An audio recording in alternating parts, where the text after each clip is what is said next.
Alright, so what we're gonna do is read it first, and then we'll see if we can figure out what the subtext was and match it up with what the actual subtext was.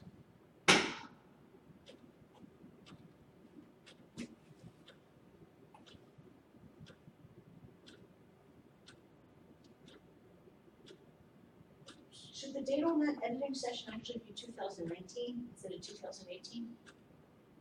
Yes, which editing session is that? I'm sorry, Good Friends? Um, It says January 29th, 2018. yeah, we weren't editing in January, we hadn't shot it. So, I was just gonna say, yes, were you, is that a YouTube? no, on the website, .org. Alright, show me that in a second, let me just. Stop.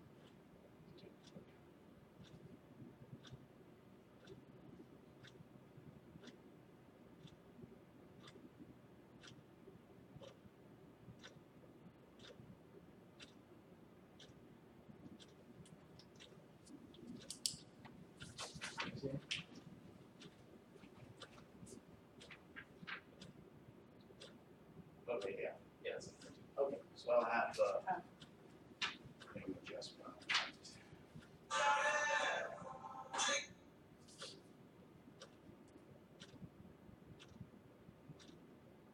Right, the date. Session. Alright. This is wrong. Alright, now, to give you a refresher on what the background of the story is, this is a Changeling, it's with Angelina Jolie. It takes place in 1928 Los Angeles, when single mother Christine Collins, played by Angelina Jolie, arrives home to find her son Walter is gone. 5 months later, her prayers are answered when Walter is found in Illinois.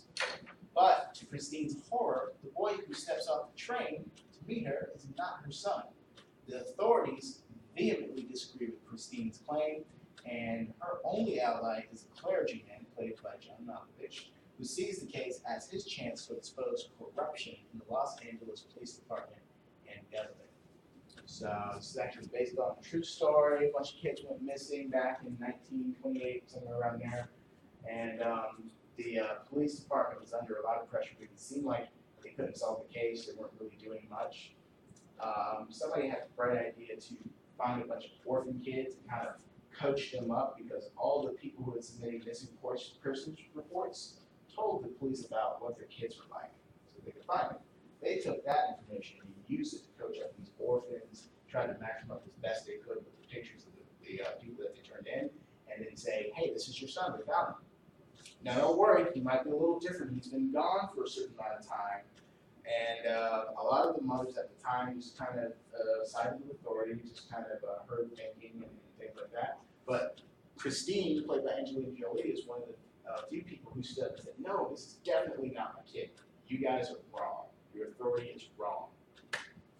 Period piece. There are some implications where a woman challenging a man in a position of power is one of the themes in the movie, and just in her time, it just made her a lot more brave. So we're watching a scene where, so basically, the lieutenant in charge, or captain in charge of the case, Captain Jones, when the kid steps off the train to meet Christine, she says it's not her kid. He tells her, just smile for the cameras, act like it is, we'll clear this up later. Then he tells her, all right, just give it a week, we think it's the same kid, he just might seem different. She figures out that he's actually an inch shorter than her son before he left 5 months ago. If anything, he should be taller. So she goes to the police station to confront him, and she wants him to start looking for her actual kid. So now this is the scene that we're going to read.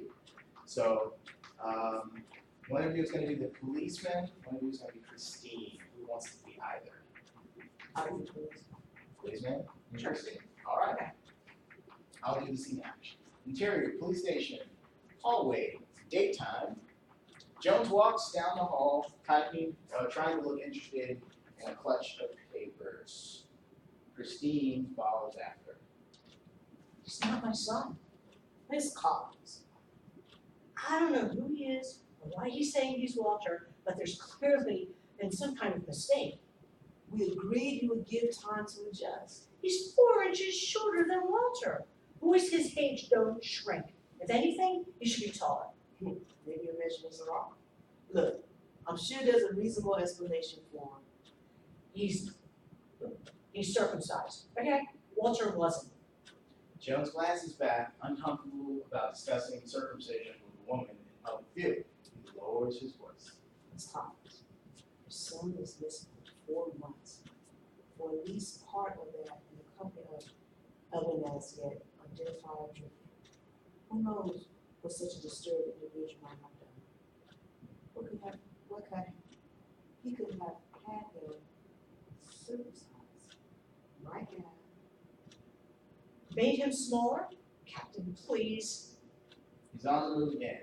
He steps into Jones's office, continuous, and gets behind his desk as Christine follows him in.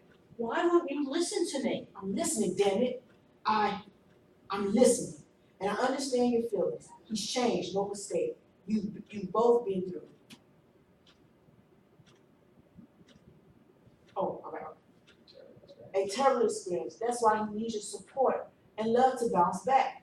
Captain, that boy wouldn't bounce back as my son if you coated him in rubber and dropped him off the roof. Why are you doing this, Miss Collins? You seem perfectly capable of taking care of the boy. Your work pays you enough to attend his personal needs, so I don't understand why you're trying to run away from your responsibilities. I am not running away from anything, least of all my responsibilities. I'm even taking care of that boy because right now I'm all he has. What worries me is that you've stopped looking for Walter. Why should we look for someone who we've already found? But you haven't found him. He's still out there somewhere, lost, maybe hurt. His identity has been confirmed by the best minds in the field of child identification, people who know what's going on. And I don't. Captain, look, I don't want to cause trouble for you or the department. Honestly, I don't. But I know you've done everything you can. I know you've done everything you can. But there's been a terrible mistake, and I need your help if we're going to correct it. Before it's too late, please. She exits. Annoyed, Jones paces and picks up the phone. All right, you're ready. So let's pretend that Capital Network wrote this for us, right? And normally we would just be able to go to the documentation and see line by line what is the subtext. But we're going to just pretend that we have that term. So let's see if we can identify the first beat. And remember, a beat is an action and reaction. And it stays the same beat until the behavior of one of the two characters change. So what is our first beat? Action and reaction by whichever character reacts. Well, Christine says he's not my son, so she's throwing that out there. Is there anything else on this page that you can interpret as an action or reaction? Joe looking down the hall, trying to look interested in question. That right there. Avoiding her. Because he sees her, he's trying to avoid her, trying to make it appear that he's busy. Exactly. Exactly. I say all the time, it's not about the dialogue, it's about the subtext, right? And if you take out dialogue, subtext can be found in actions too. So this here, Jones walks quickly down the hall. He's not aware that she's there. They're basically in the middle of a conversation and he's walking away from her. So what would you call this action here? Jones walks quickly down the hall, trying to look interested in a clutch of papers in his hand. Avoiding, I like that. You have one? I was gonna say fight or flight, and so basically he's in flight. Flight, okay. Avoiding a flight. Okay, I like that. And then Christine's action here is Christine following after. What would you call her action? She's trying to confront him. Okay, I like that. What do you have? Challenge. Is that the same as confront? I'm thinking because she's following after because she's going to challenge him. Okay. So, all right, that's good. Now remember, it seems like you were clarifying what she said, but here, Christine following after someone, in and of itself is a pretty good description, I think, of subtext. So I would go following. Now remember, it's best to describe subtext in terms of a gerund, which is not just a verb like following, running, an action, but a verb phrase. So what do you describe it as? Trying to confront him? That's an action. That has more than one word, that makes it a little bit more specific and describe what you're trying to do. So remember, you can describe it that way too. And remember also, what you would do if you have the script is write the subtext directly onto the page. It's almost like revealing the secret, basically. So we have avoiding, or fight or flight, and then trying to confront him, or going after him, and then, so let's see, we have that. Oh, let's go ahead and just do the whole page. So, and then he's not my son. What do you call that? Well, is that the conflict? So if this is the first beat, we have an action reaction. Is this a different action than what you saw her do here? She's following here. Right. He's not my son, she's actually speaking to me, so, Okay. not my son, so that's almost confronting him, he's not my son, though. It's not my son, she's. So as long as whatever you use to describe this is not the same thing that you use to describe this. Okay, he's not my son, so she's debating. Okay, we'll take that. You gotta vote on that? I don't know. I'm still stuck at challenge. Okay, that's fine. Alright, so we'll go with debating for now. And then Ms. Collins. Alright, so let's go ahead and reveal what we have as the subtext so far.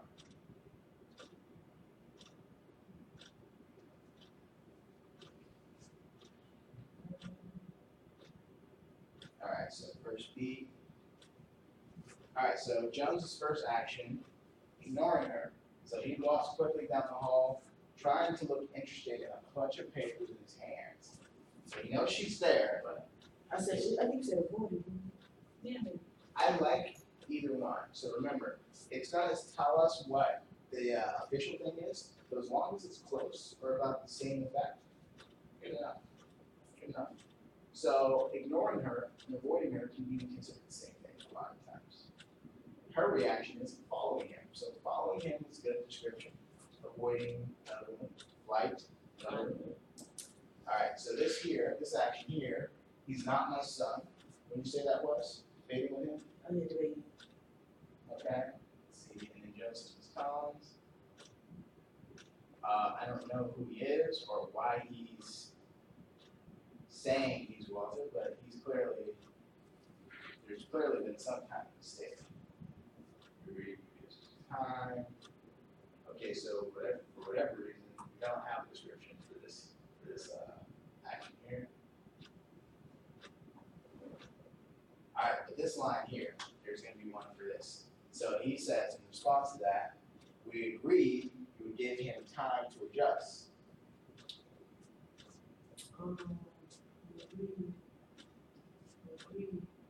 She's saying he's not my son, he's saying we agreed you'd give him time to adjust. Like, I don't say. We, have.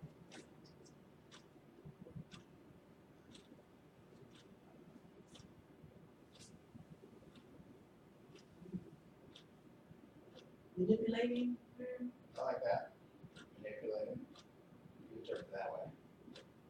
I like guilt tripping. Guilt tripping. I like that because he's bringing it back up. Like they agreed to something, and she thinks she's not doing it, so he's mentioning that to guilt trip her on that point. Anything different?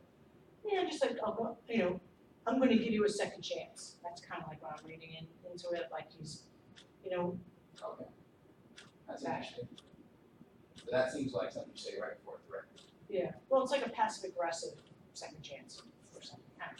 All right, let's see. Answer was guilt tripping her.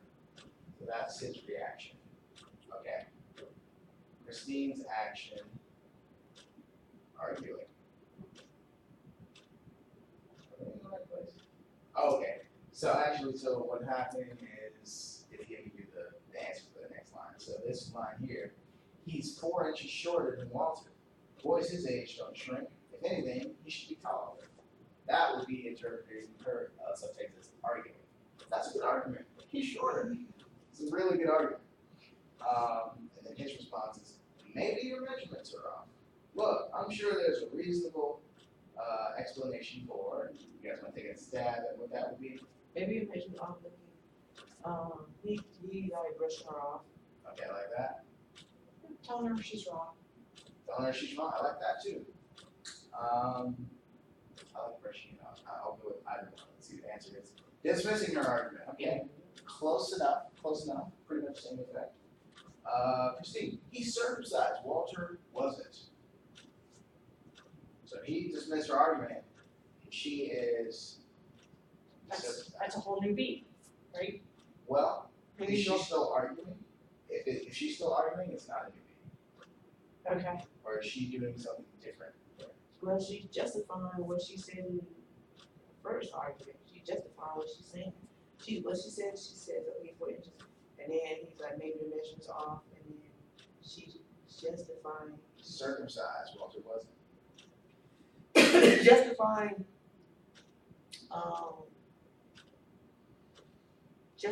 okay, maybe measurements off.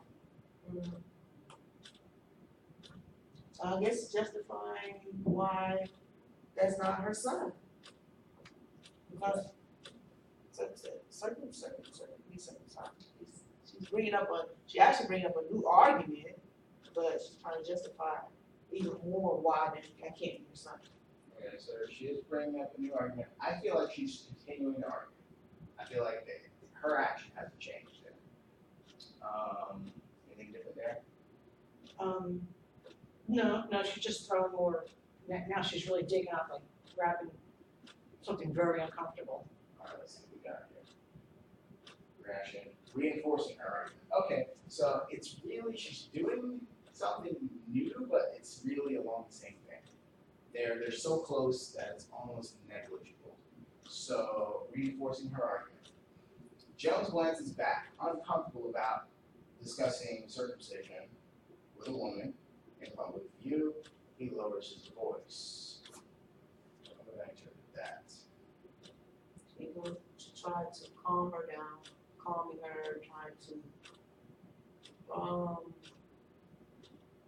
by lowering his voice, I think he's trying to calm her down, trying to bring her in.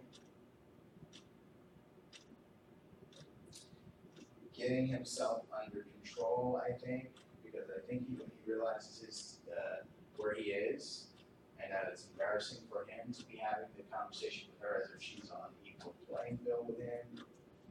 He needs to I think he's trying to take control of the situation again. And I think he's trying to do that by getting himself under control. So I would interpret that section there. Anything different? No, to me, it's like, yeah, she kind of won, but he's just like shrinking back, I don't know what that is. And just conceding. Like instead of conceding, it's, Well, just also remember, she did say this out in like the lobby or this bunch of people there. You know, she started to talk about circumcision. I think in the movie it like showed like their reaction to it and they cut that to him. So just remember there's more that he would be reacting to than just her. So really there should be more subtext that kind of describes the room. But you see the next section, Miss Collins. So he lowers his voice, and then this is, I think, part of the same thing. Miss Collins, your son was missing for 4 months, or at least the part of that, in the company of an as yet to be identified grifter. Who knows what a disturbed individual like that might have done? He could have had him circumcised. He might have. All right, so. And you're saying that this is formulating a theory. This is how I would interpret that. I think that's accurate.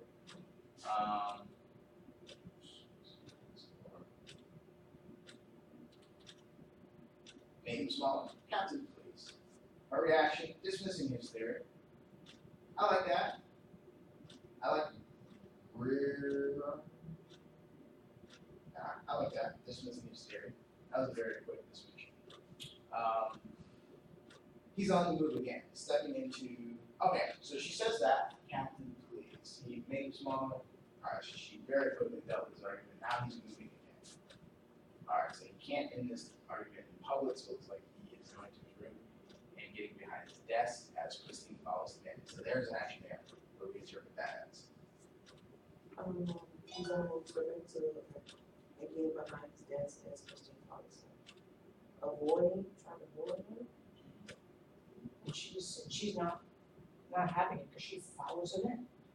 Oh, it's okay. Alright. So the one hint that I'll give here, although I'm not 100% sure if I'm gonna be right, is usually writers won't go back to an action that was previously earlier in the day. So I think it was avoiding earlier or ignoring him or ignoring her. I don't think that they're gonna go back like later. If they change it from avoiding to arguing to something else, and then usually it's rare that they go back to the previous thing. They try to do something new. They try to give you more of the character each time, or else it's like going in a circle. So I think it's gonna be a little different. I think that is retreating or running away. But I think the idea that getting behind his desk, so trying to put like a barrier between them, I think it's like he's retreating or running away. And as Christine follows him in, and then her reaction is, let's assume it's different from above. So if she followed him in the first one, you could consider this. Well, the first time she followed him in anger, so maybe this time she's leading.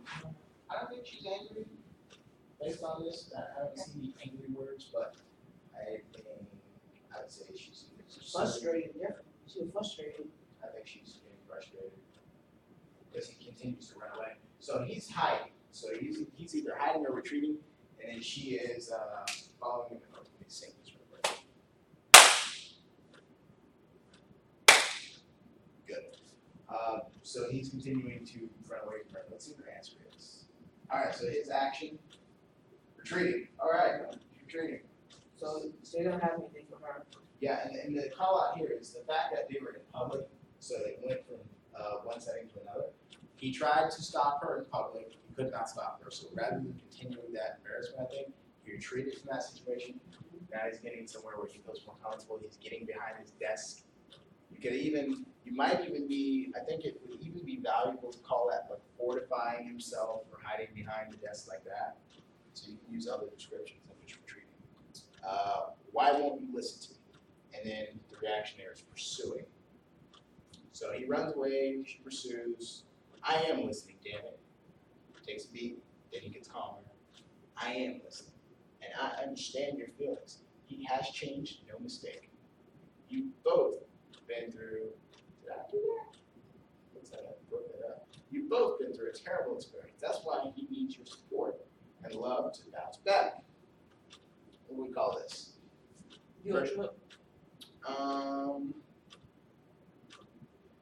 See any guilt in here? Anything that would indicate that she should be guilty? Yeah. That he's trying to manipulate? He's honestly he should change something. He needs your support and love to bounce back, making her feel guilty. But guilt usually. About not making her feel guilty about not saying it's her son or not accepting him as her son. I think guilt has a concrete meaning in that it's bringing up feelings of wrongdoing, as if you did something wrong in the past, so you're guilty about it now. Her not doing something or a suggestion that she's not doing something could also be guilt. Convincing? We already used convincing? We have not. We did formulating a theory, so he started trying to make something up.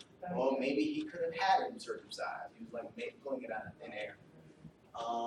So I am listening, damn it, I am listening. And I understand your feelings. He's changed, no mistake.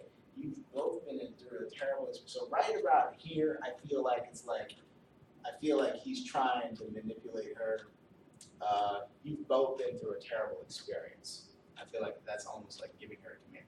Here's what you think. You've been through a terrible experience. That's why he needs your love and support to bounce back. It seems that part seems really manipulative to me. And let's see what their answer is.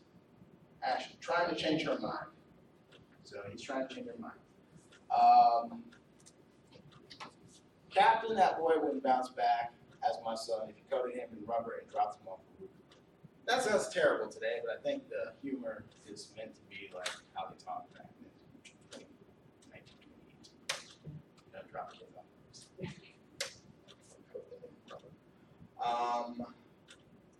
Reaction, ridiculing him. I like that. So that was a joke. That was a joke. It was meant to make a point, but it was meant to show how ridiculous his reasoning was. So he sits, shaking his head. Oh, we got an action here. We're gonna call that. That's no dialogue, but it's an action. Reaction. She just ridiculed him. He just sits down and shakes his head. Just giving up pretty much. I like that. I like the giving up. I think my character would kind of be in disbelief and trying to think about what to do What next. next, yeah. It's just like, man. I like calling this part giving up. But there's more to come. Alright, so he does have dialogue. Alright, why are you doing this, Ms. Collins? You seem perfectly capable of taking care of the boy. Your work pays you enough to attend to his personal needs. You're trying to run away, so I don't understand why you're trying to run away from your responsibilities. Alright, so I think these two things are completely different. So we could actually call this giving up or trying to figure out what to say next, and then he actually takes the action. So it's almost like he gets two turns, right? And what we're gonna call that little bit of dialogue there. Is that guilt? Oh, that's good. That's good. Guilt tripping. Why? Super. Yeah, it's guilt tripping, but there's more to it than that. Your work pays enough for you to attend to his personal needs. So I don't understand why you're trying to run away, but he knows she's not trying to run away. But you're trying to make her Shame? feel, you're trying to make her feel that he is, that she is. Is that shame? Shaming her? I like that. Shaming her, he is definitely he's shaming her as a part of that. But I feel like there's some word we can describe the manipulation here with. It's not coming to mind. But I think we got shaming going on here. I think we got manipulation going on in there.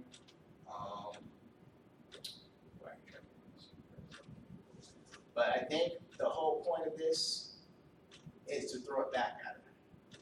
So she just ridiculed him. He just came up with another reason or shame or whatever. And he's trying to put it back on her. Her answer is, oh, turn the tables. So we can call that turning the tables. But I like the shaming thing too. So you turn the tables by shaming. You turn the tables by guilt tripping her again. So that all kind of works together. I'm not running away from anything, least of all my responsibilities. I'm even taking care of that boy because now I'm all he has. What worries me is that you stop looking for Walter. I like that. Turn the table back on him. I like that. Turn it back to him. We can call that turning the tables back on him. I like this. I think she's turning the tables back on him she's coming up with a really sound argument. That's really good logic. Taking care of that boy. All he has, what worries me, no stop. Turning the tables back on him, putting the focus back on what it needs to Making be. her feel guilty because he knows that he's lying, she knows that he's lying, and now you're not really looking for the real person, like, what are you doing, like, what real damage are you causing by not looking for the real child? You know, if I wanted to psychoanalyze Christine, if I was playing Christine, I would really start to take note that she doesn't let anything go. She's like tit for tat. So she's trying to do multiple things just like he did, but she's covering everything. She dealt with his argument, first of all. I'm not running away, at least of all my responsibilities. I'm even taking care of the boy. So she's saying, no, what you're saying is not true. The opposite is actually true. And then, what worries me is that you're stopping for Walter. She wants to put the focus back where, Put the blame get it back on on the subject where it was supposed to be. turn the table back to him. I would think of her as being really smart, able to catch, all these little subtle manipulations. Someone who's very pretty patient too, because it takes patience to deal with someone who's in a more powerful position than you, and for you to know what they're doing, and not get completely overcome just being angry that they're cheating you. You know, I think she's got all those qualities, and finding that out beats and seeing what the answer is. Fighting back, I like that. Fighting back, turning the tables on her and fighting back. So, like I said, it doesn't have to be the exact perfect thing. Sometimes we won't know what that is. You might not even agree with the subtext. I think of you the have writing to style. sometimes in the, whatever it be subjective, like, it all Yes. depends on how one person may feel, because it could be numerous of things, but it all depends on the person, I guess, that's playing the character. Or what the director is really looking for. Yeah. Well, in our case, the writer. So if we Yeah, get right, the script, I meant to say the writer. if we get the script, and the writer may have said, she turned the tables, and we might have described it as fighting back. Well, both of them can be true, right? As long as it's the same, it has the same effect. It's just that, like you're saying, they may favor something subjectively just because maybe they've been through something similar and they focus on this particular part of what she's doing, but she may be doing more than that. So that is fine. Jones, should we look for somebody we've already found? His action is described as denying the truth. He knows they haven't found the kid. That's something without a fact, we know definitely as a fact. He knows it, so we know he's denying the truth. But you haven't found him. He's still out there somewhere, lost, maybe hurt. Reaction, denying his lie. So she doesn't let anything go. She definitely fights back on every point. His identity has been confirmed by the best minds in the field of child identification, people who know what they're doing. So if I know this guy, I feel like I do. That's some form of trickery there. That's an argument from authority. So just because they have a badge or some position of authority, they're automatically right. Some type of manipulation, I'm not really sure what to call it. Doubling down. That works. That describes what he's doing. He doesn't give up, even though she's beating his arguments. He keeps doubling down. That makes sense. And I don't, Captain, look, I don't want to cause trouble for you or the department, honestly, I don't. I know you've done everything you can, but there's been a terrible mistake, and I need your help if we're going to correct it before it's too late. Please. Reaction, offer, peace. I would just say that I don't know, offer peace. I mean, I can see where offer peace, but I think please, like, please, let's just really get down to the bottom of this. I think that's happening in there too. This tells me a lot about her. This tells me that she is a bigger person, like she's not petty. This isn't about winning an argument. She's got something very specific in mind, and she's willing to make sacrifices to do so. The fact that she said, I know you've done everything you can, she knows it's not true, we know it's not true, but she said it. Right. So I feel like in that, To calm him down, to Yes. make him feel, okay. make him feel like he's not Also pressured true, because right. they were under a lot of pressure at the time from the press and stuff. So she's basically saying, I don't blame you, I absolve you, I'm not worried about that. I want to worry about finding my kid. Right. So I think it's described as offering peace because at the end of the day, she came there for his help. And she's not going to get it if she continued doing what she was doing, I guess, just continuing to argue with him because he kept doubling down. But maybe just saying, I don't blame you. I can understand why you might have done this, and I'm not going to come at you. I only want to find my kid. That's the only thing. That might give her some hope that maybe will give her the help that she's looking for. So she offers peace, and then she leaves. She doesn't give him a chance to end it on bad terms or anything like that. So she offers peace. She exits annoyed. Jones paces, then picks up his phone. So that tells us a lot. Sometimes the writers will put a lot of the subtext. They will put the subtext into the text, which is not a great practice, but sometimes you kind of need some overall suggestions. Sometimes maybe some things is flying over people's heads. So that gives me the idea that he has bad intentions because he's annoyed, even though she just offered peace. And he picks up the phone, so it looks like Hatchie hatching a plan. Probably not. That's our scene. All right, any questions about any of the subtext? We all get it, right? All right, let's get to the part we love the most. Let's do scenes. Got two of you today, and we can do. All right, so let's get you both up here. Let's do a quick face-off.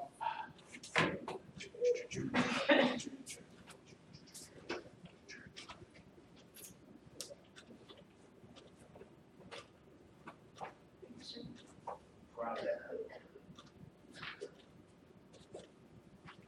Is somebody cold? I'm hot in here, so you see me start sweat like crazy.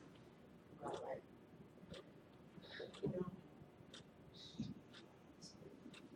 All right, going directly to the page here. Character name, Mary Catherine. Is it something I would wrote down? use whatever you want. Okay. So you get a character with two names. Okay, Gary. And occupation, School teacher. a school teacher. Mary Catherine, school teacher. Eric, Barton. bartender. You got a school teacher and a bartender. Let's see here. I guess let's go with desire. Now this is the part you don't say. Come up with a desire in your head. Once you have it, raise your hand. All right. Now remember, this desire needs to be achievable in this space. And let's see, where are we? Whoever says where the thing is taking place sets Where's the bar?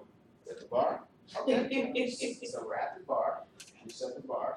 Now, can your thing still be achieved at the bar? Sure. Okay. Now, she came up with an idea first. You don't even need to come up with an idea. You can just react off of her. All right. So remember, listen in the beginning, take your time, see where this is going.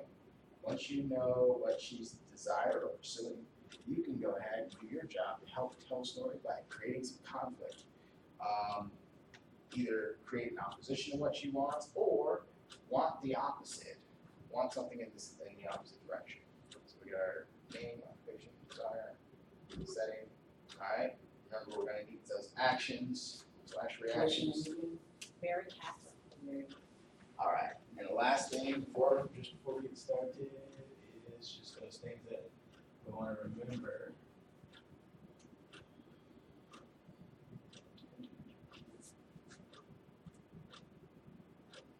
Pursue character desires. Listen. Wait your turn. Pause when necessary. Make a decision. Don't force exposition in the dialogue. You guys ready to go? Cool. Oh, do you guys need like this table, do you have a bar, or anything like that?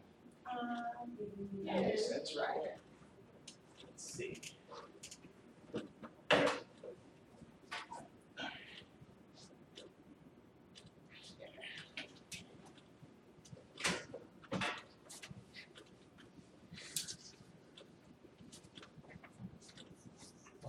Excuse me. Excuse me. Oh, I'm sorry. Yes. Can I have another one of these? They're very delicious. Very delicious. I think it was called a mojito. Mojito. Gotcha right away. Wow.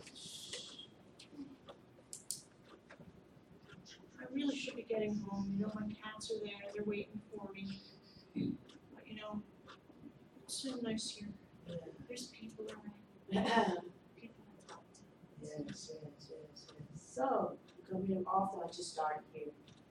Sometimes after work, because it's lonely. It's lonely. I mean, I love my cats, but Your name? Mary Cat. Miss Mary Cat. Miss Mary Cat, I'm so glad you came here today. Thank you. No. Alright, slow down. We're gonna call objection, leading the witness.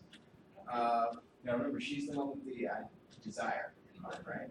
So we still don't know what it is she's pursuing, right? Okay. Alright, so she needs to, we're waiting on her to pursue that. Once you understand what that is, that's when you wanna offer some opposition.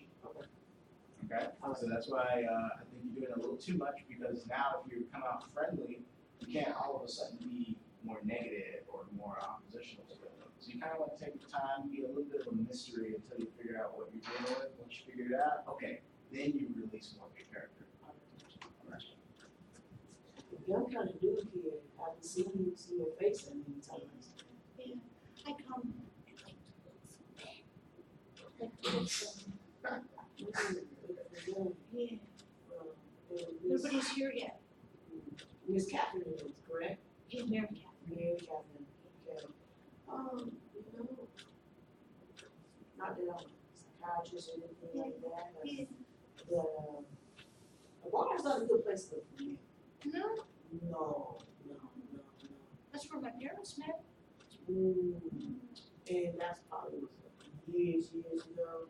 Yeah, I think it might have been a USO dance. Okay, see, that's a little bit different, you know?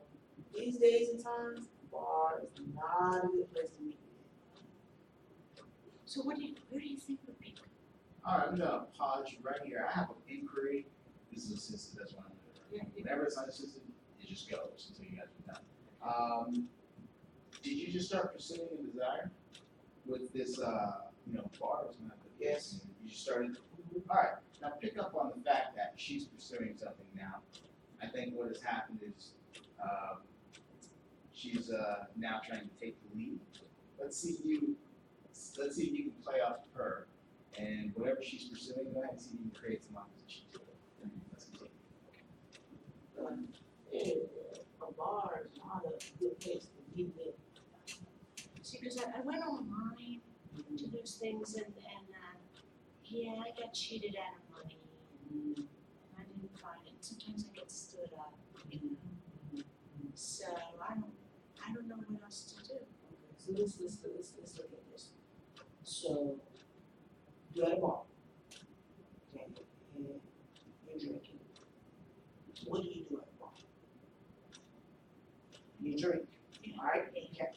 So, men come through drinking.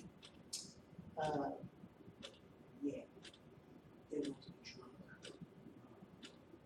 Yeah, they're gonna buy you more drinks to get you up, drunk. Yeah, Well, that's one on the plus side. right. And then after they get you drunk, they're drunk. Next thing is, yeah, you don't want that. No, you don't want that. Let's try to think of another place that we can meet men. That would be great.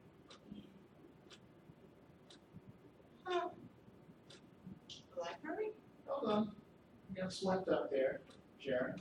Let her sweep you up. She just told you what you want. Do you want that? What's that? She said, you don't, and they want to get you drunk. You don't want that. But I do. She's telling you what you want. Okay. So if you want to create some conflict, Sure. now you know what you gotta do. Okay. All right, let's go back to that line where you say, I don't want that. Yeah, you know, they get drunk, you get drunk. You know, Sometimes I do. Nice. but no. This kind of is good. Yeah. Listen, you seem like a very, very nice young lady. Thank you. You know, and what is your occupation? What do you do for? I'm a school teacher, middle school, Okay. for teenagers. Okay, yeah, that's the worst. And with teenagers, you know, they're now discovering themselves and, you know, doing all type of things. And you probably have ones that's dating, am I correct? You have some of your kids that's dating now?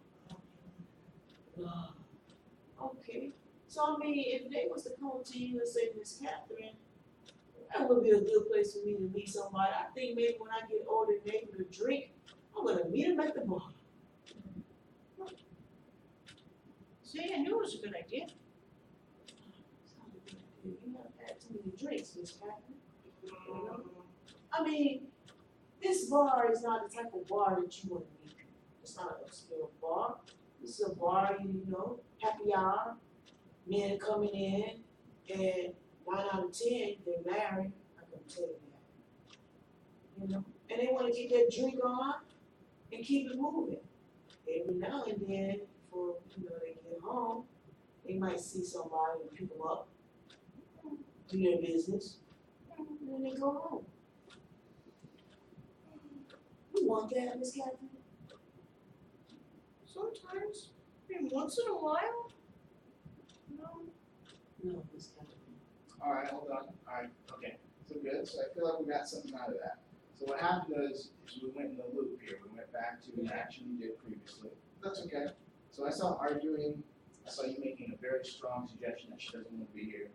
She then disagreed and said, "Okay, yeah, I do want to be here." So then you started guilt tripping her, yes, students, they saw me here, this is an example you say. So now, this is the part where I think you started to get lost a little bit. You kept going, you didn't wait your turn, you took a turn, but you gotta let her decide what she wants to do with the fact that you're guilt tripping her. Okay? So let's take it step by step. How about that? You got kids, you know? And I'm pretty sure you got teenage kids.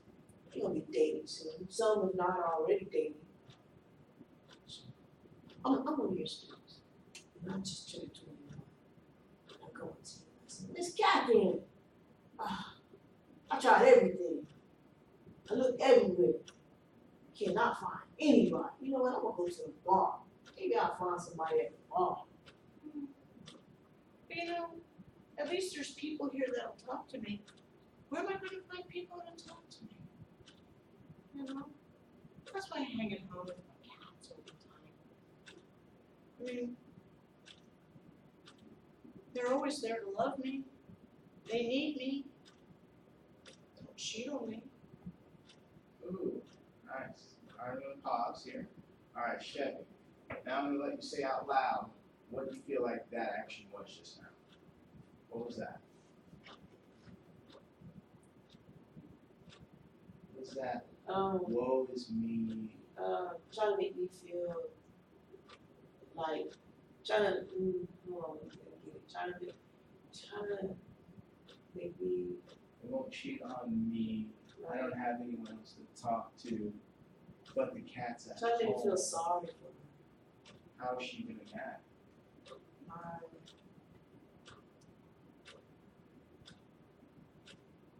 Guilt, You're somewhere in the right neighborhood. Not quite guilt tripping because it's not something you did. right? She's talking about things that happened to her, Right, which would make her a. to manipulate her. She's manipulating by being a. You're the of a crime. Victim. Playing the victim. So her response to your guilt tripping is just being a victim. What about me? I don't want people to cheat on me. I don't know what else to talk to. So she wants to play the victim. All right, in response to what you did. Now it's your turn. What are you gonna do? So, the cat won't cheat on me, right? None of them. None. Yes, just All right. Oh, sorry. You got something that I forgot to mention. Now remember what it is that you want. Right. Okay. Now remember, to me it seems a little clear. For me, it seems like somebody wants to be at the bar, someone else doesn't want them to be at the bar. right. So if you don't want them to be at the bar, what do you want them to do? Okay. So you feel that cats don't make you lonely. No, they don't. No, I just, I get into bed and then all six of them climb in with me. So, the bar, you meet a guy Yeah, at the bar. yeah. You leave. Yeah. You do what you do. Then after that, they leave. Yeah. You're lonely again. So, wish there was a solution. So you ever thought about your school teacher? Yeah. You guys have functions at school. Yeah. You have workshops. You have events. Yeah. You ever tried to mingle while you're at your workshop, at your events, with the other workers, the other teachers? I didn't think about that because a lot of times I just, go on, sign in and then leave. No. I mean, I think if you would open yourself a little more to here at the bar, if you do it there, I'm pretty sure you will find someone decent enough, that has the same interest that you have. Yeah. You know, and you never know what that might turn into. That sounds like. I'm gonna pause you guys real quick. I just thought of another good one to remind ourselves of here. Folks. It's a true story. About 10, 12 years ago, my husband and I went out with another couple up in Pennsylvania, beautiful area, gorgeous restaurant, little bar. And there was a woman sitting at the bar and she had fallen asleep. And that's when she comes in and by herself and they drive her home. The establishment actually, oh, we know where she lives. She falls asleep here all the time. That's awesome. I see. See the number 5 that I just added? Right. Exploit the conflict. Exploit So that's where that character. any conflict. Even if it takes you off of a track that you've been going on, it's almost never a bad idea to exploit any conflict that possibly exists. Now, if you think about this, what is it that she's been doing since she got here? She's been trying to solve my problem, that find me a man. A good man. For your benefit? For my benefit, yeah, for my benefit, and I think the piece of it is also she just takes pity on me. Sad soul on the other side of the bar. You know, that's not Yeah. a bad interpretation based on everything she's done so far. Chevy, is that what you were trying to do, solve her problem? I'm not really trying to solve the problem, but I'm trying to get her to see that meeting someone at the bar is not a great idea. Why is that not a great idea? Because she says she's tired of being lonely and she don't have her cats, so meet someone at the bar, they're only for a good time for that moment, and she's still going to be lonely at the end of the day.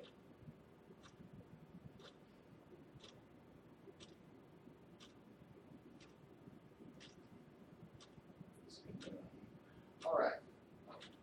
Well, now remember, the audience is looking for something to change, right? Let's say that you have an unsophisticated audience. Going, well, two people just walk up to a bar, they start drinking, things happen, right? Things happen, they argue, they do this, they do that. They're looking for the big actions, right? It seems like probably an easier desire to have is for one person to want to be at the bar, the other person just wants them to leave for whatever reason. If you're trying to get her to leave, that makes a lot of sense for whatever reason. And you seem to be driven by moral reasons, moral purposes. Is that a personal thing, you think? Does that have anything to do with you as a person, or do you think that you're just making that choice right now in this moment? No, that has something to do with the person. Okay. Okay, I thought I kind of noticed. Now you tell me. Not talking about starting a relationship, like go home, like, not at the bar. Right. I'm I'm just just saying, we go home, it's only one thing, you know, that to do, we're not gonna sit and just talk.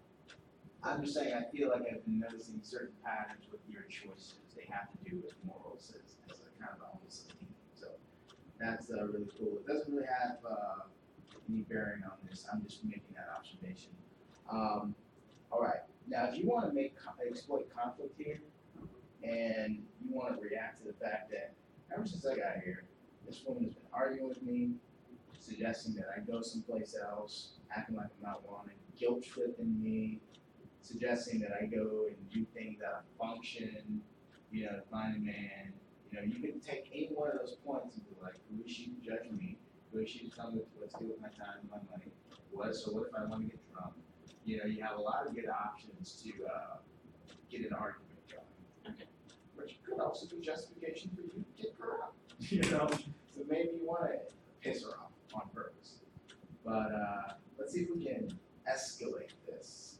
Okay. Because I'm seeing good beats. I'm seeing different actions from both of you. But I think that just like in the 5-act structure, we build up to a climax. Kind of want to up the ante each time until we get to some decisive turning point here. You know, I tried meeting other teachers and and stuff, but, the cats, they kinda smell a little bit, and they kinda, messed up my house. And I kinda have a reputation, and, so at these functions and things, people tend to, they stay away, and, when you bring somebody back home and they're drunk, they don't care, No, they don't care. but you talk about your reputation. What type of reputation you think you will get when you come to the bar to meet somebody or something at the bar and take them back? I'm a bartender. People come in here and they talk all day, every day, just like the bar shop. I know everything.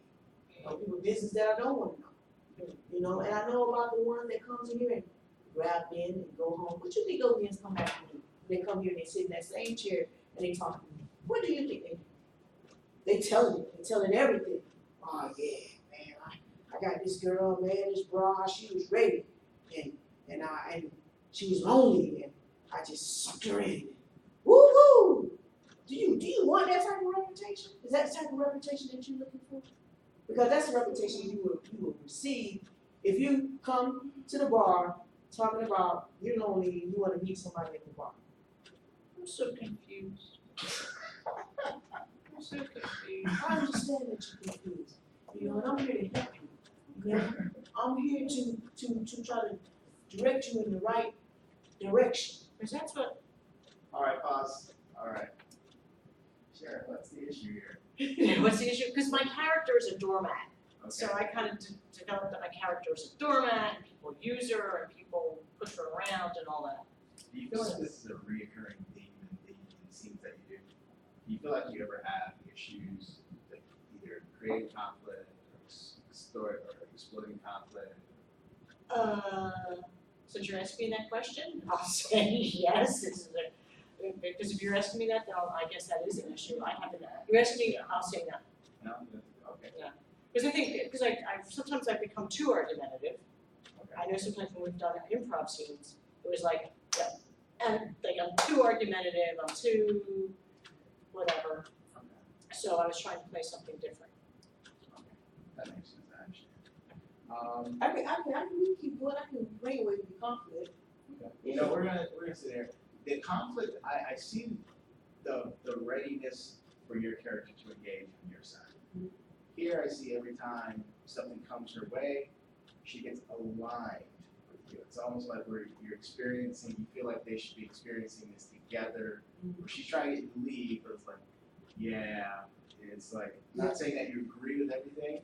But I can bring it. I can bring the conflict out of it. No, I don't think you will No? at this rate. It doesn't matter because her character is always gonna default to either beating themselves up, playing the victim, aligning with you, being on your side about things.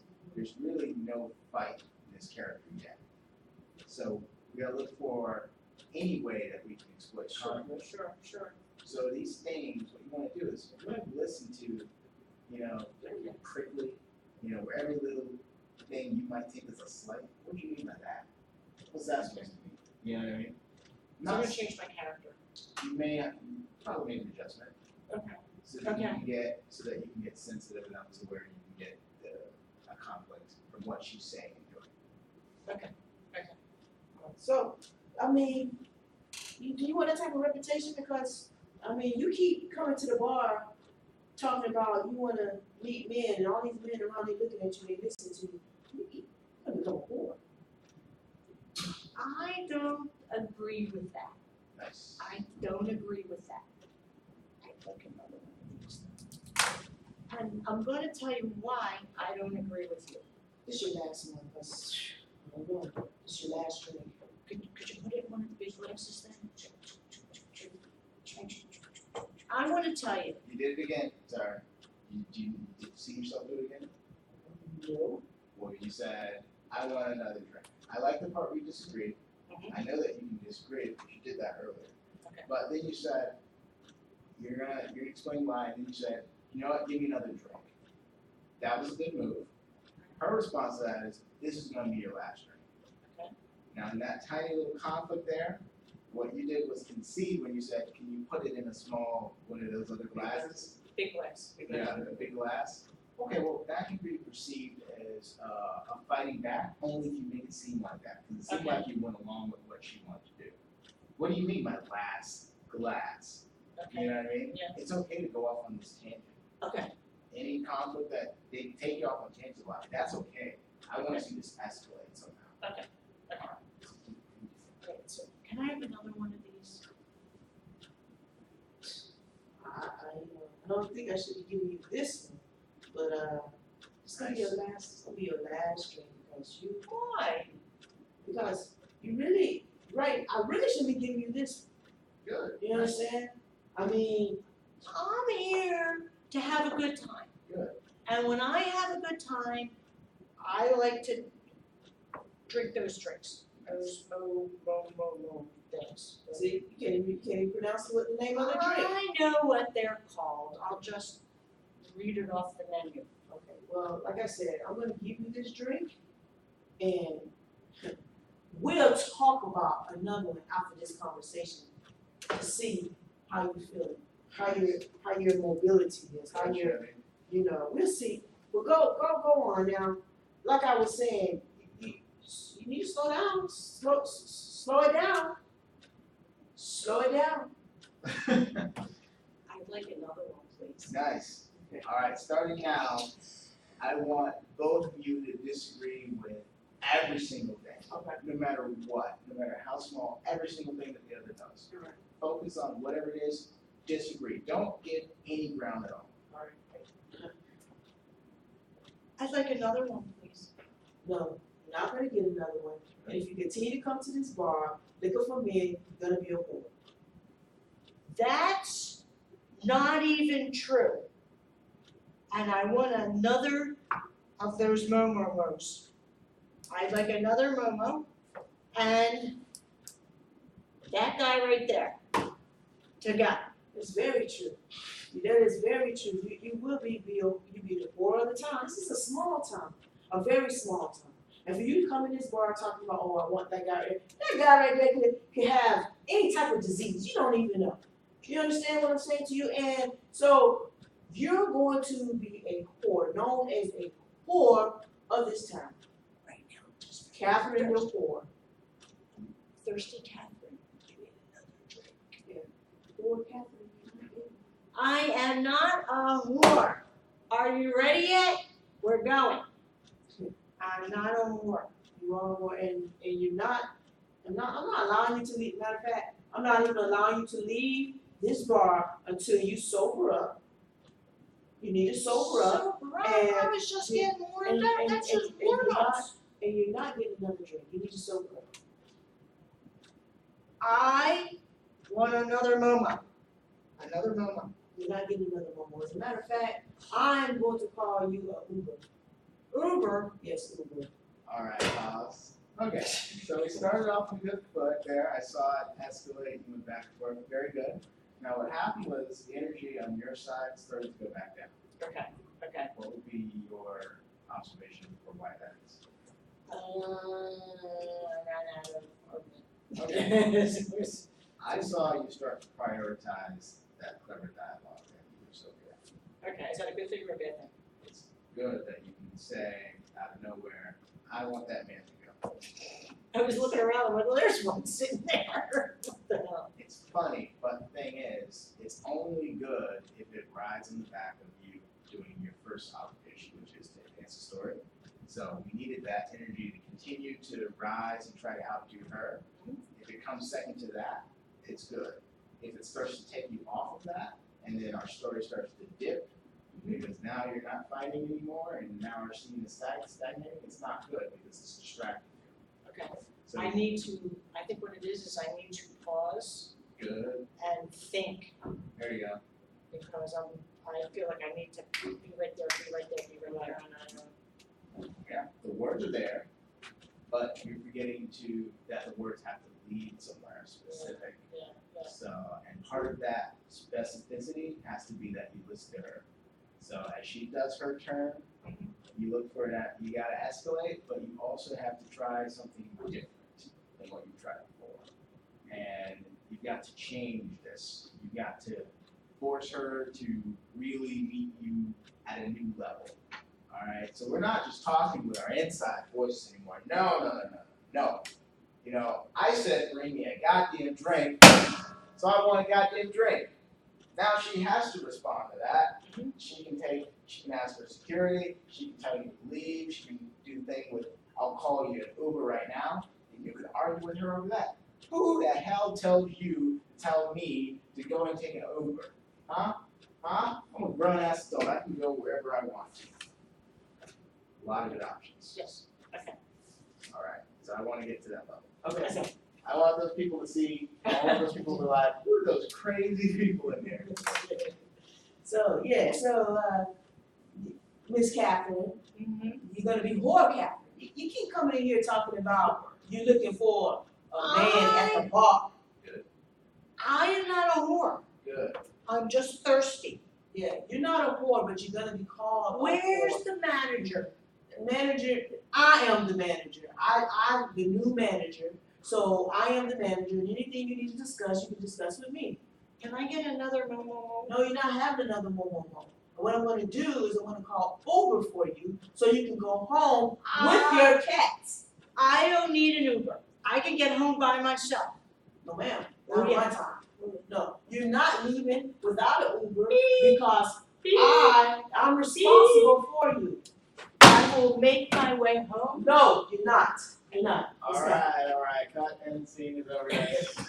Wait, so when I was living in Philadelphia, there was a guy like Broad Street. Broad Street is the main street that runs up and down Philadelphia, in a wheelchair with one leg, Wow. pushing his way Wow. over in the middle of Broad Street. Wow. So I had to hang out the window and wave and go, Godspeed, good fellow, Godspeed. Wow. All right. So that's where I got that from. Watching the one-legged man, they just went up Broad Street. So that was, we got some nice work out of that. Okay. Don't worry about, perfection or anything. It's all about getting the details of what makes this work, right? All right. So now you're gonna take a different role, Sharon. You're gonna be watching. Me and Chevy do a scene. Want to do a scene between Chevy? Sure. Awesome. Now you're gonna be basically looking for the same things that I look for. So on your page, you want to see, all right, both of these characters have desire. Just blank ones. You can start to write those. Okay. Yeah. Okay. So you can see both of these characters have desire. You can put it on one side or on the other. And it should become apparent to you if a scene starts to stagnate or something's not working, that one of these things is not quite in play. Okay. So you should be able to be like, it's conflict.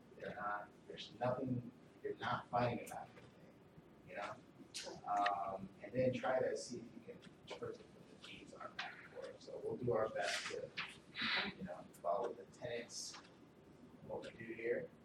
But we gotta face off first. All right. Have a seat.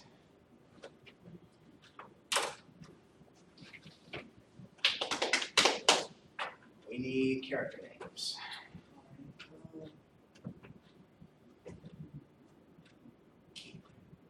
Cameron, Kim. Karen, Corey.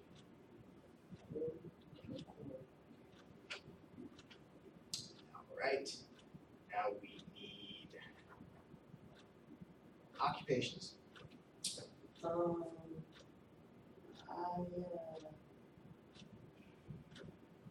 I just moved out on my own, so I am a college student. All right, student. Corey, what am I? I am a bursar. A bursar. I work on the university campus. I'm those people you go up to on the first day, tell you how much your books cost, all that stuff. Okay, gotcha. So I'm not a student, but I'm a bursar, basically involved on campus. All right, now we need character desires, or you know what? We need a setting. So what's our setting here? Campus. Campus. The one at the the place where you see a person. Okay, That's what we're having to see. So in this space, we need achievable desires, you and me. And I've got one. You have one in mind? No. All right. We're both gonna take our time because somebody's kind of got to take the lead, you know, and the other's got to do the best they can to follow. We're both gonna exploit conflict wherever we can. And am I forgetting anything else? Or setting or desires? It's fine. It's all we need. Now just remember, we're pursuing desires, listening, waiting our turn, pausing when necessary, exploiting any conflict, making decisions, and not forcing exposition into dialogue. Let's do that, and if we need any props. You're really good, Sharon. Yeah, you are. Everybody keeps telling me that, but I mean, You know what? If you hung out with people who really stuck a rope, you would understand. Do you know what I mean? Like Yeah. people who, like when you go on sets and stuff and you start seeing, or you go to auditions and people are all auditioning in front of each other. Right. And then do you know what I mean? it's because like I see some stuff like now when I'm looking at TV, I'm looking at like I'm really looking at acting, and I'm like, that don't sound believable. That don't sound real. That sound like that. There you go. All right, ready? Let's get back on track here. I need to All right, let's do a thing where you walk in. So All right. we'll start seeing with you walking in. Okay. Ready? Write that in your notes you need to. Action.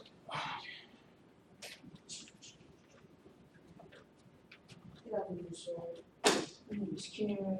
Sir, I bought this book from you and online, it's like $20 cheaper, so I would like to return this book back and get a refund. This is integrated algebra. You can't return that here. But once you buy the textbook for the class, you can't sell it back to the school.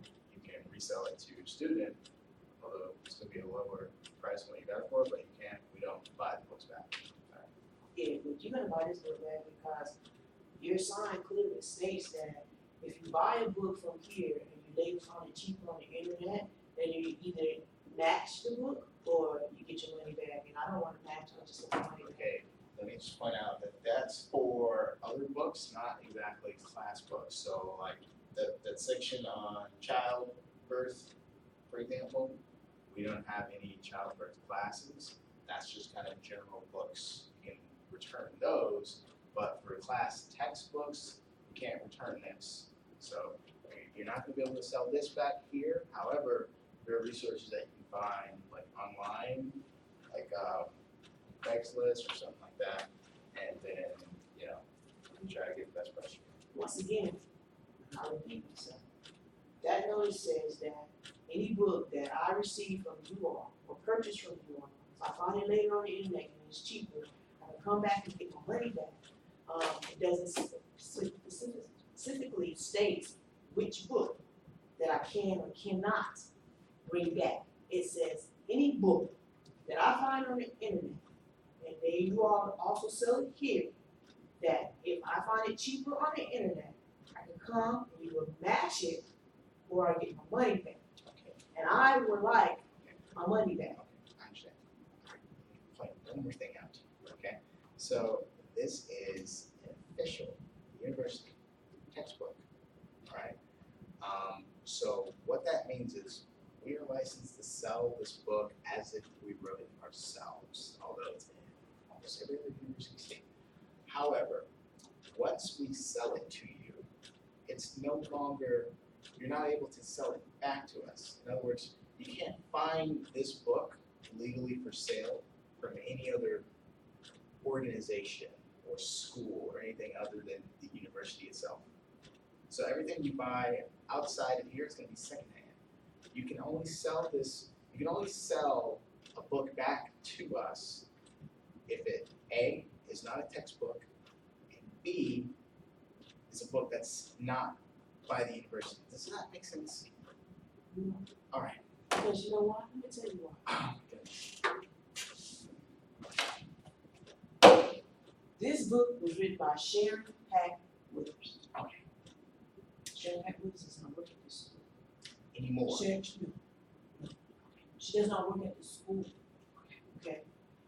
So if this book is on the internet as Sharon Pack Withers, same Algebra 1, same title on the internet, and I can put it up on my phone and show it to you.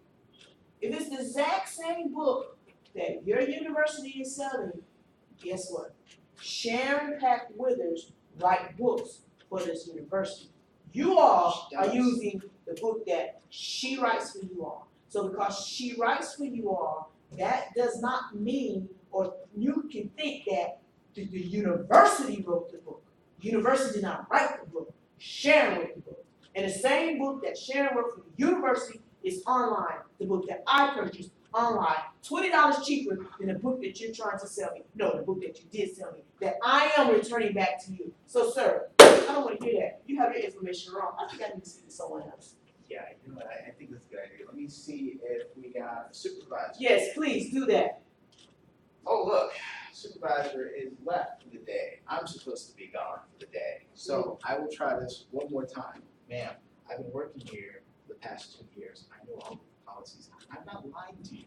I promise you. I have no interest in deceiving you at all. What I'm trying to say is, yes, she wrote the book. No, she does not work here, but she wrote the book for the university on a contract basis. She technically worked for the university for the time that it took to write the book, okay?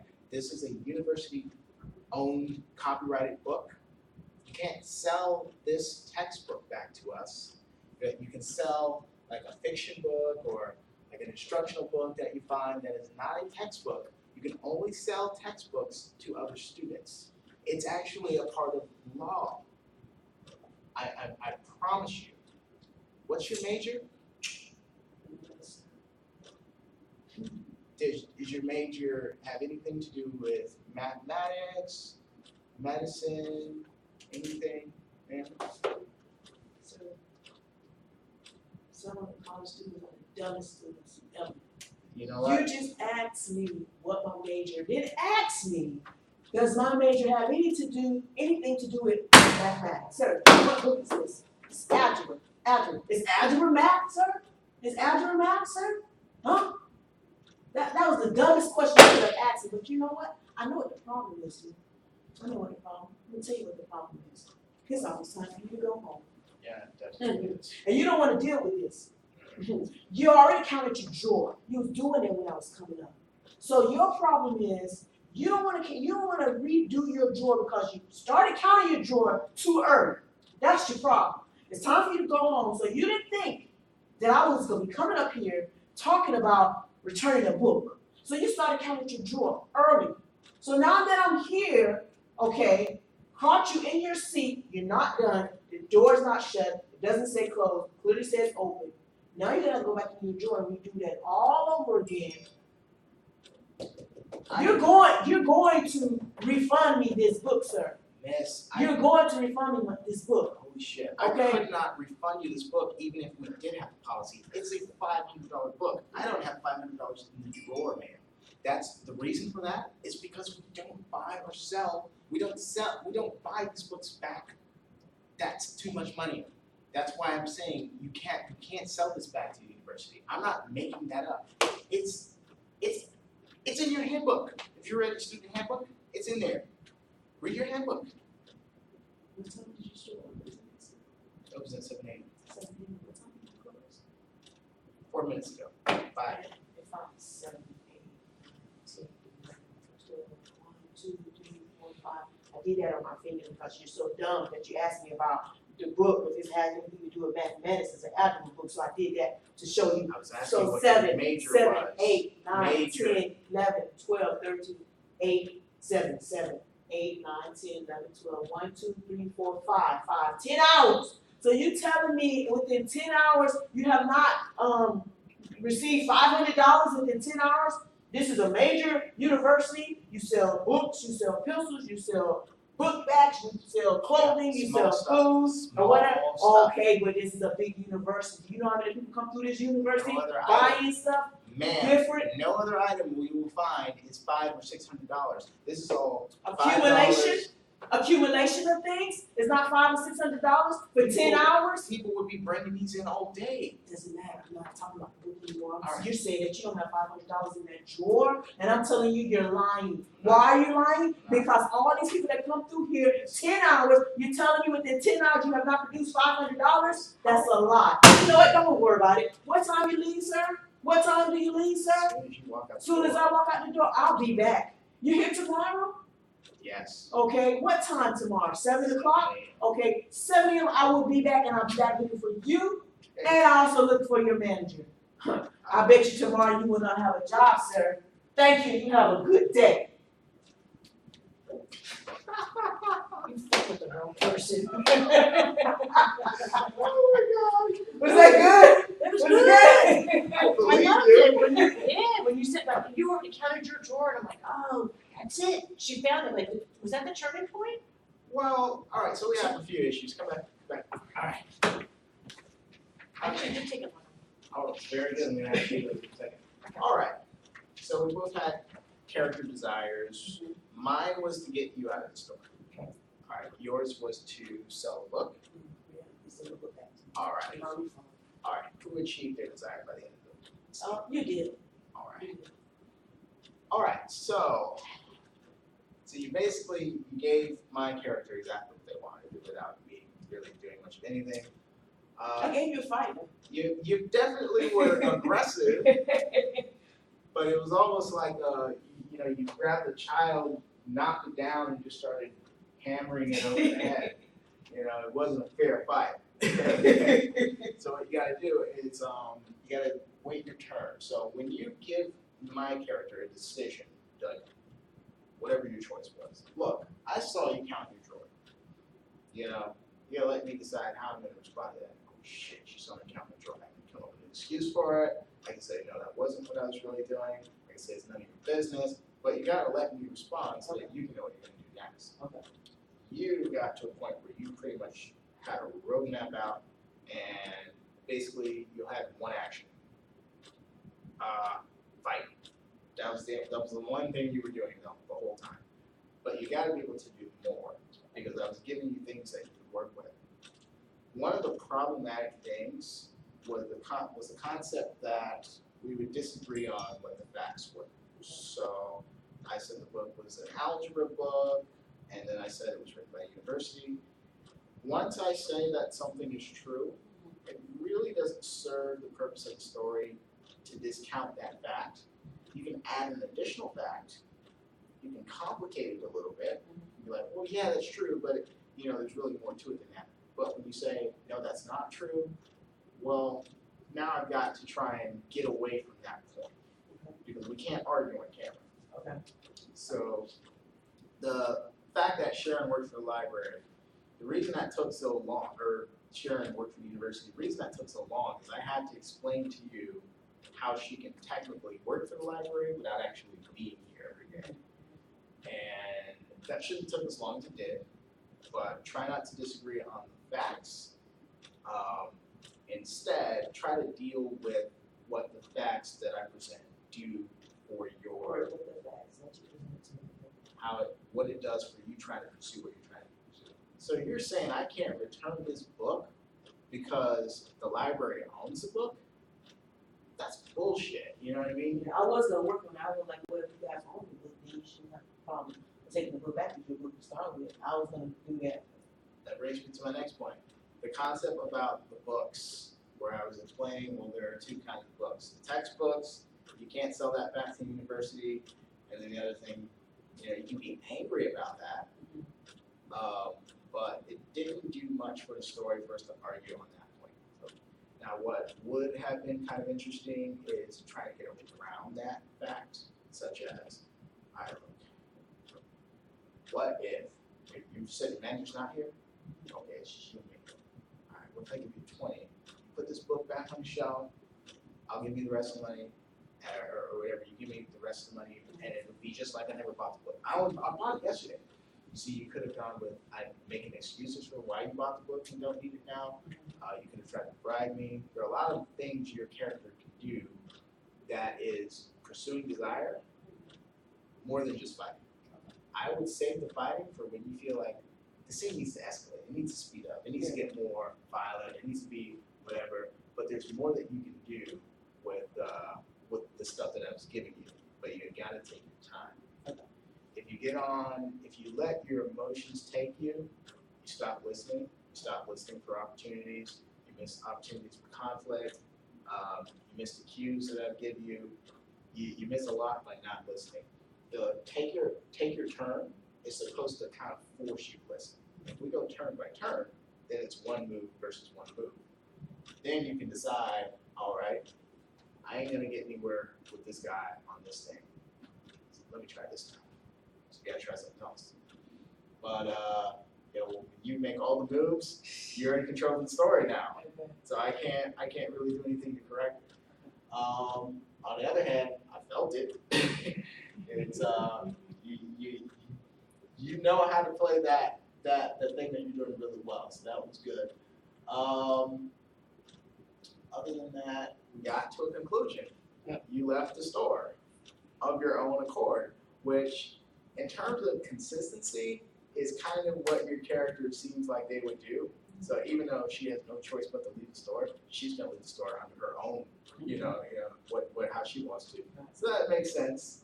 I just think We'll be back. she will be back.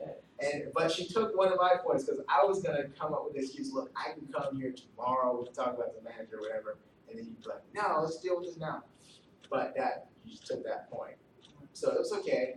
Other than that, so only thing I'm disappointed about is just we didn't get to explore the other actions that your character could do.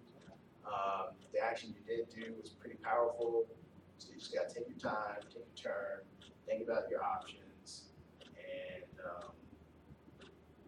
we got a conclusion, so we gotta proceed. Do you have any notes there? No, I was just like kind of filling in. So basically, now I have that the values at stake were money. Her money versus your money.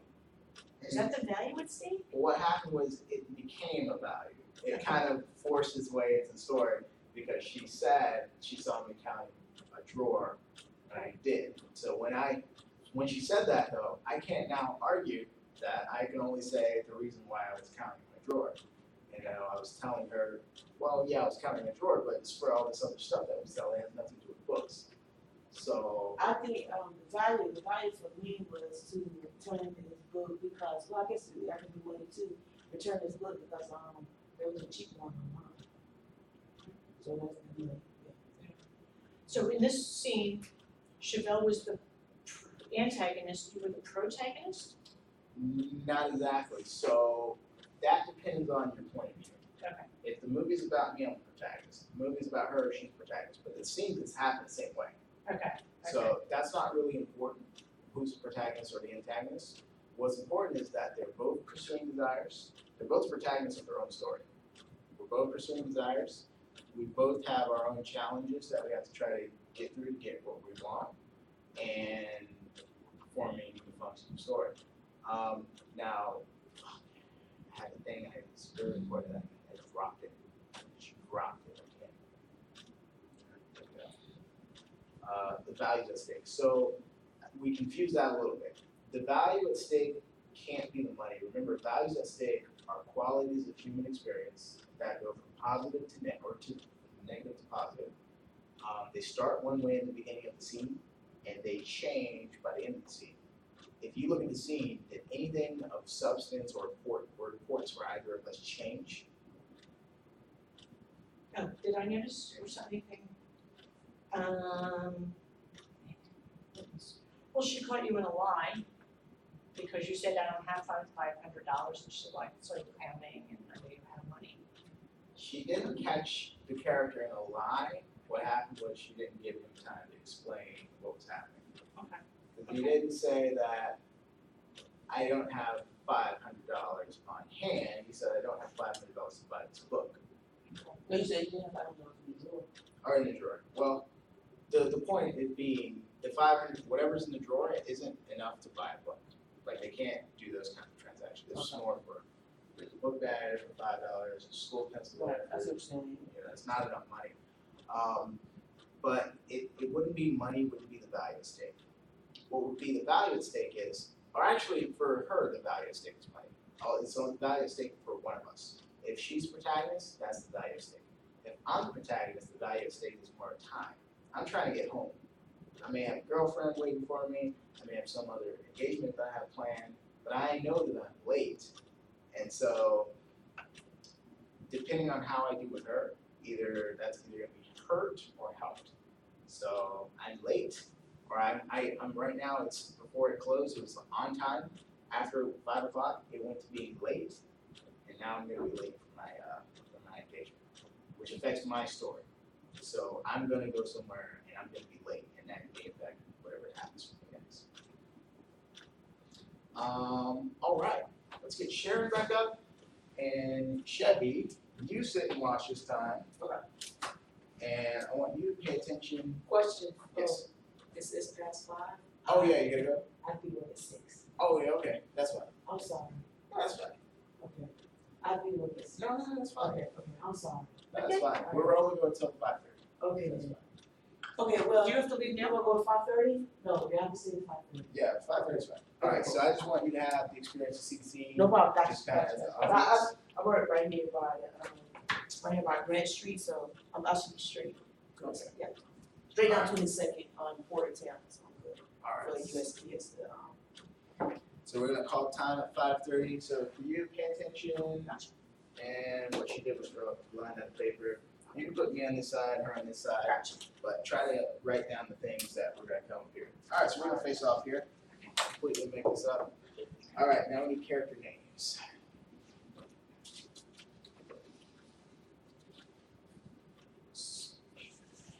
Names.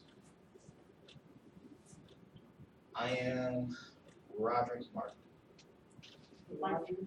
Roderick. My name- No, Broderick would be. Broderick makes more sense. Broderick Martin. And my name is Siobhan. Okay, I like that. That's flavor.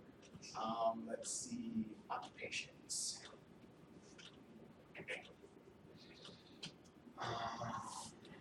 Want me to throw something out there or you want to? I'm a student and a skateboarder. Student and skateboarder. Okay, I should skate. and I am your manager? Okay, so you're gonna be a sports manager. Yes. All right, Sports manager. cool. All right, now we need a setting. Whoever says it first sets the scene. Contracts. We're going over some contracts, your contracts, sponsors, Okay, but what's our location? my office. Cool, we're at your office. All right, now we need achievable desires in this space. Okay, something specific. As soon as you have it, raise your hand. All right, I'm gonna react off of you. Okay. Cool. All right, now we're already costume. Cool, we have enough to start the scene. Okay. So what I'm gonna do is I'm gonna walk into your office. I guess we'll leave all this stuff here. Yeah. And I'm gonna have just my phone on me, would be my prop. And yeah, we'll just go from there. All right, are we ready to start the scene? Mhm. Let's do this. Yo. Hey, Broderick, thanks for coming in. Hey. Hi. So, glad to see you managed to come in today, only half an hour late. Sorry about that. Yeah. So, why don't we start? Thank you, dear. Why don't we start by going over a few things, because you have got a new contract in. Because apparently that debacle in Montreal didn't sit too well with the sponsors. So, I already said it wasn't my fault.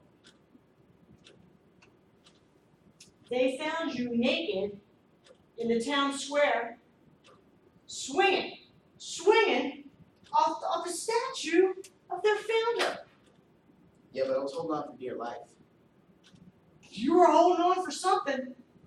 Oh, God. So now, it's bad. It's bad, okay? All the sponsors want to pull. All the sponsors wanna pull their sponsorship, this is where your money comes from, Broderick. All the sponsors, All the sponsors, all of them, well, both of them. So yeah, all of them. Okay? They've cut the money, there's now there was a morals clause, now we have a drug testing clause and a booze clause. Do not ignore me, sir.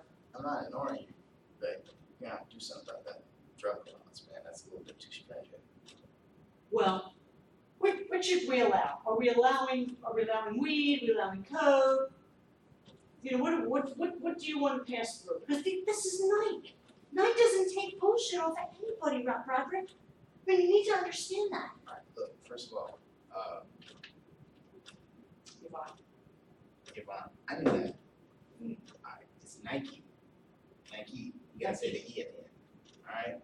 Other thing is, why don't we just, instead of saying, weed allowance, coke allowance, anything allowance, just keep the field open, okay?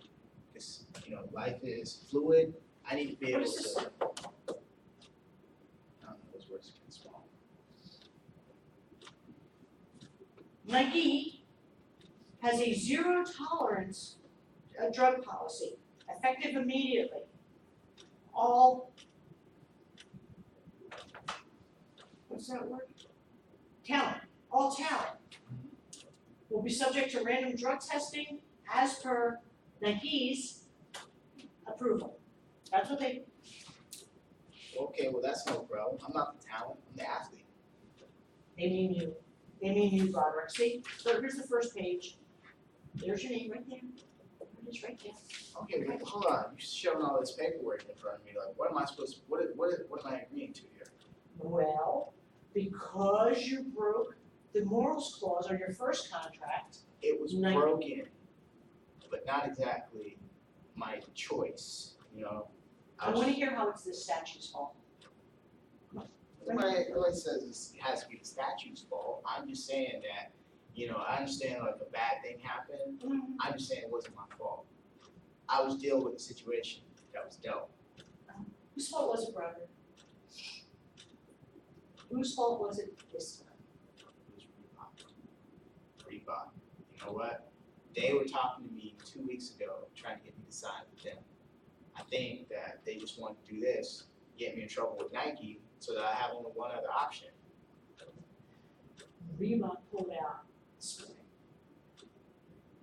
Yeah, but Reebok is owned by Adidas, so really maybe it was just Adidas. Show me their contract. I don't have it. They didn't give it, did they give it to you? Because they didn't give it to me. Whoa, what are you accusing me of here? I wouldn't go around your back. No, what I'm accusing you of is making shit up so you can continue to do what you want. Okay, these are sponsors, Broderick. These are sponsors. You represent their product, okay? So when you go and do stupid shit, okay, they don't want to be aligned with you, okay? That's what happens. Everyone jumps ship. They don't want to be aligned with you anymore. Alright, I get it, alright? Alright, because without them, you don't get money to eat, you don't get money for cars, you don't get money to take girls out. I understand that, alright? You're not my mother, alright? Cut that out. What's in the contract? What's in the contract? Yeah. It's in the contract. That says 11, your ass. That's what's in the contract. It says, read, no more drugs, no more booze, no more goofing off. You have to cut, Whoa, what's goofing off mean? No more goofing off. That's a broad statement, isn't it? naked, swinging naked on the town square from the city's mascot comes under the general umbrella heading of goofing off. What else might come under the general umbrella heading of goofing off? Because does that mean that I can't go to parties? Does Yes. that mean that I can't live my life? Alright, well, that's You a have deal to show breaker. up to every competition on time, prepared. When have I not showed up to every competition? I do my shit. There's 2 pages. Alright, Of all the times you didn't show up. listen, I'm a top athlete. I don't need to be at these small show circuits all the time, If the sponsors want you to be at the small shows, that's what the sponsors want, that's what you gotta give them. Alright, look, can we do something? Can we listen to me, all right? Can we go to Nike and like negotiate a couple of these things out of the contract? I think that's a little too crazy right there. They're gonna try. Do you understand? They're gonna try. But- I promised them that I could keep you under control. You're gonna keep me under control. I'm under control. You are out of control. You are out of control. There's nothing in your life that is in control. No. You have, when was the last time you came in first?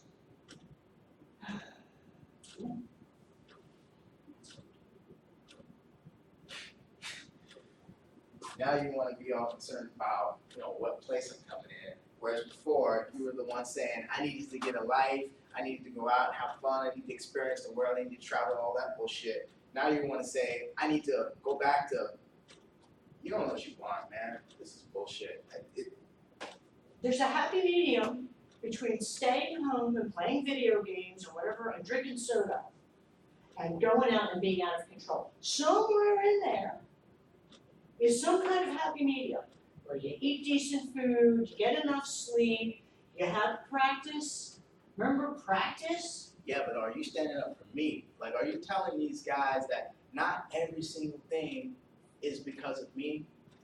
When they show me that How picture, many times are you gonna go back to that, man? because that is a Kodak moment. Oh, is that a Kodak moment? Oh, God. Because that's what the sponsors came to me with. That's what they came to me with. Stick up, how do I defend that? Ah. And you're wearing a Nike shirt? You're wearing a Nike shirt? You know what, man? Maybe I don't wanna skate, maybe I don't wanna compete. There's other stuff I can do. Then you now. know what? Then that's what you need to do. And you need to figure out how you're gonna earn a living. Because you know what? I do like you. I do, Roderick. But how are you gonna earn a living? You've been earning a very nice living as a skateboarder. You decide you wanna get high and get drunk for a living? How long is your money gonna last you? I mean, what do you got in savings right now? $5,000-$6,000? No, I don't have just $5,000-$6,000. You know more than that? Yeah, Okay, a lot more? How much that lawyer cost you? Okay, you still owe him money? So I am looking out for you. I'm sorry if I sound like your mother. no, you don't sound like my mother at all. That's not what I meant. I'm looking out for you. But you know what? I'm not your babysitter. So you need to decide what you want to do with your life. I am trying to steer you in the best direction that is your career, that forces you to be clean and sober and practice. I can be all of those things without Nike. So why are you trying to steer me directly to them? Because they're gonna pay you money. And you're gonna get a percentage of that. You can't keep most of it. You keep 80% of it. You keep 80% of it. I don't keep 80% of it. If you walk, it represents a fraction of my career, a fraction. But it represents your entire career. Oh, so what you're saying is you don't need me. I didn't say that. That's But- exactly what you're saying. No, because You if know I what? didn't need you, I would have told Nike no. There you go. Meeting over. Meeting over. That was good. That was good. That Oh was my good. God. All right. And how do you feel that way? That was really Good. Good? Yeah. Client just walked out. They tore up the contract you wanted them to sign. That's okay. Yeah, That's on you. Yeah, the clients. Yeah, because you had to do it one way or the other. You're gonna agree to be clean and sober and sign, That's or you're gonna basically come in the public's office. Good evening. The library is closing at 6 p.m. If you would like assistance completing tasks, any staff Okay. member will be happy to help. If you need to contact someone to pick you up, can use the phone Wait, number. wait, hold on. Please return all laptops to the kiosk at 5:45. Thank you. All right, sorry, what did you just say? Go what I wrote down. Did you have any questions that came up? Nah. Did you see any problems that happened? No, I don't see any problems at, the turning point when you decided maybe you didn't wanna compete anymore. And then of course you moved to the contract, but, you like played the victim at some point, cause you're like, what about me? Da, da, da. and she like turned the tables on you. Conflict, client wants to have a contract, that is open to really to do what he wants.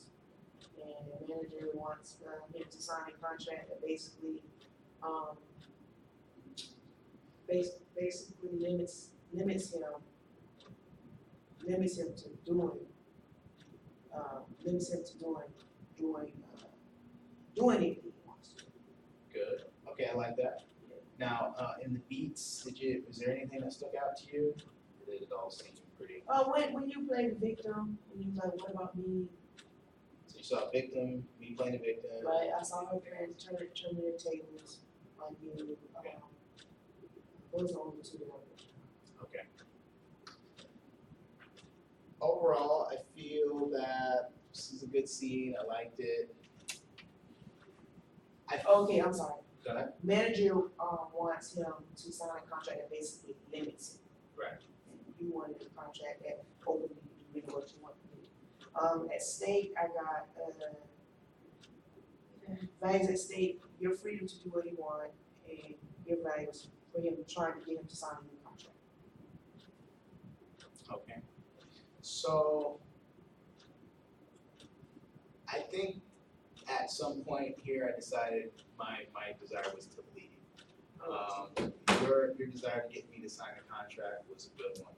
I found myself trying to get you to bite on a lot of different conflict opportunities, and I found myself trying to slow it down a little bit so that we can focus on one issue at a time. There are things that I responded to which were only a part of what you said, well, there are a lot of things you said.